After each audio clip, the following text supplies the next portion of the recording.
حمر ومقالة دي هذا ما أنت تقول ولا تشوي marka aad anaga xamar magaaladeeda naga dumin karo maxamed siyaad naga dumin kari waayay waxa inta ka daran reer yar halkan degan oo maxamuud saleebana ayaa isna inoo hanjabay halkan iyaga ku sheegay maxamuud saleebaan waa cabdi ciise ka badan waa daga cabdi ciise ila wajh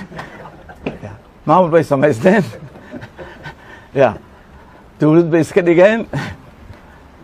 ya Puntland bay la baxeen inaga abada Soomaaliya sanaag baan xoreynaa Soomaaliya ma hortama yaqaan Suudaanka ay warsigeen waxaan leeyahay war wala Maxamuud Saleebaan aan wax ka aqdicineyn dhulkaaga dagaal ka gelin yaa noqon sanaagta bari dhul lagu reegdimo yaa noqon